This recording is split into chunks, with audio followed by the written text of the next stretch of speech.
कुंभ के इस पावन अवसर पे हम आज जा रहे हैं मिलने के लिए परम पूज्य श्री गिरिशानंद जी महाराज से, जिनसे हम जानेंगे कुंभ, गंगा और गंगा सागर के महत्वों के बारे में।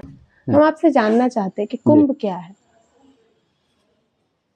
नारायण नारायण नारायण नारायण।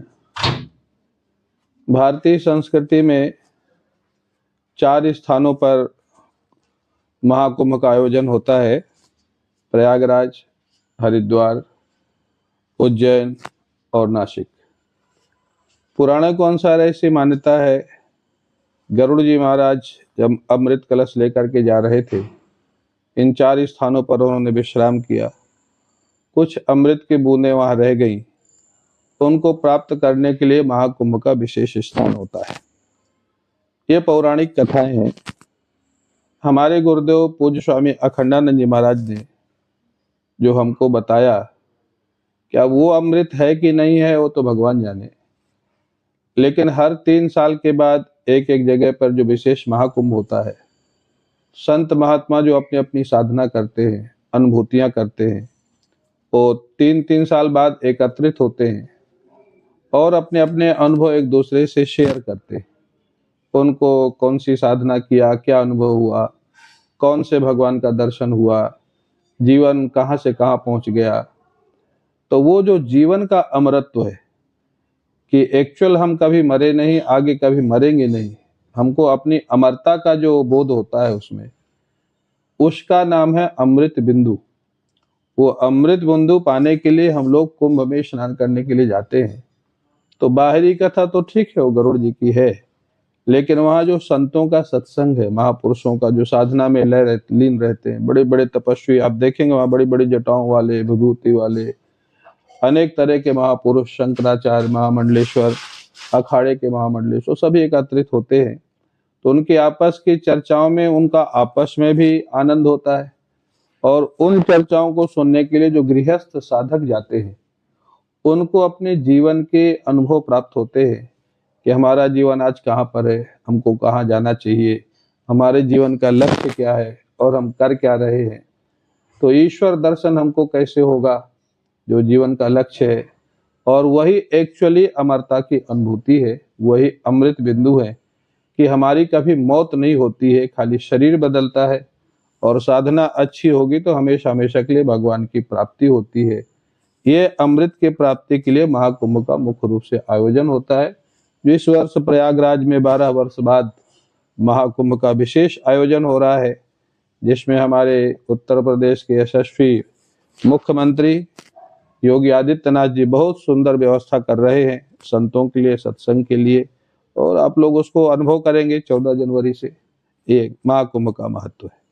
तो स्वामी जी, ये जो 12 साल पे आता है कुंभ, अर्ध कुंभ, और माना जाता है कि 24 साल पे पूर्ण कुंभ होता है, तो क्यों 12 और 24 को? नहीं, 6 और 12 जी। 6 साल में अर्ध कुंभ होता है और 12 साल में पूर्ण कुंभ होता है। क्यों 6 और 12? 12 मतलब एक युग माना जाता है। 12 साल में, जैसे 12 साल अगर कोई साधना कर लिया तो एक युग की साधना हो जाती है। 12 साल अध्ययन कर लिया, 12 साल वो कर लिया, तो इसलिए उसको 6 साल में अर्ध कुंभ इसलिए किया जाता है कि स्मरण बना रहे कि हमको आगे क्या करना है। वैसे तो 3-3 साल में, जैसे 12 साल में एक जगह आता है ना, तो जब डिवाइड करते तो 3-3 साल में महाकुंभ आ जाता है।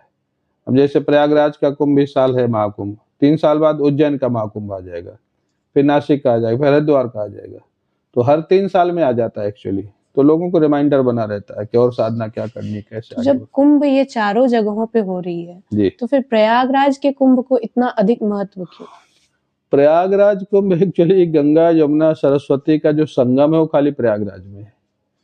अब जैसे हरिद्वार में कुंभ होता है तो खाली गंगा जी है, अब नासिक में कुंभ होता है तो गोदावरी है, उज्जैन में कुंभ होता है तो खाली क्षिप्रा है।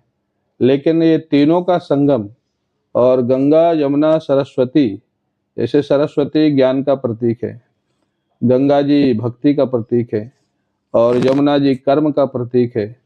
तो इसलिए विशेष जहाँ जो कर्म सिद्धांत में लगे हुए हैं, माने व्यवहारिक व्यस्तता में है, उनके लिए भी वहाँ कुछ मिलेगा, जो भगवान की भक्ति में लगे उनको भी मिलेगा, और जो ज्ञान सिद्धांत, वेदांत, उपनिषद का अध्ययन में लगे हुए, अनुभूति में, उनको भी मिलेगा। इसलिए प्रयागराज का कुंभ की विशेष खासियत है। तो ज्ञान तो गुरुजी आप सभी हमेशा देते ही रहते हैं अपने अपने मठों से, जी। तो क्यों जब ये एक अवसर मिलता है तभी हमें ज्ञान की प्राप्ति होती है कुंभ पे? हाँ, मठों से एक एक महात्मा का मिलता है ना। कुंभ में आपको हजारों महात्मा एक साथ मिलेंगे। कुंभ में तो मान ली अब क्या होता है कि ईश्वरी योजना है, किसकी ट्यूनिंग किससे होगी। अब जितने महात्मा है उतने भक्त हैं, उतने शिष्य हैं, तो ईश्वरी योजना होती है कि किसको किसके थ्रू समझ में आएगा। तो वहाँ हमारे पास हजारों ऑप्शन है। आप मान लीजिए हरिद्वार गए तो हरिद्वार के महात्मा मिलेंगे, काशी गए तो काशी के मिलेंगे, उज्जैन गए तो उज्जैन के, लेकिन प्रयागराज जब जाएंगे तो सब जगह के मिलेंगे। तो आप सारे महात्माओं को देख करके आपका जहाँ ग्रीन लाइट आ जाए कि बस ये महात्माओं को गाइड कर सकता है, तो वहाँ इजी है। अपना गुरु को चुनना, अपना रास्ता चुनना, भगवान का रास्ता चुनना, वो इजी है, इसलिए उसका महत्व है। अगर हम बात अमृत गिरने के पुराणों की करें तो माना ये जाता है कि उन चारों जगहों पे अमृत गिरा, इसलिए वहां पे हम कुंभ करते हैं। लेकिन अगर गंगा जी में अमृत गिरा तो पूरे गंगा में मिल गई, तो फिर हम क्यों सिर्फ उन्हीं चार नहीं, जगहों गंगा जी को में नहीं अधिक गिरा ना, महत्व दे वहाँ रहे हैं? अक्षय वट है, जहाँ पर वो बैठे गरुड़ जी महाराज, जो अक्षय वट उसका नाम है, वहां गिरा। अब गंगा जी संयोग से अक्षय वट के बगल से निकल रही तो अलग बात है, तो इसलिए वहाँ अक्षय वट की पूजा होती है। वहां पर प्रयागराज में आज भी पूजा होती है, बहुत भीड़ होती है वहाँ। तो अक्षय वट पे गरुड़ जी बैठे थे कलश लेकर के, तो वहां अमृत गिरा।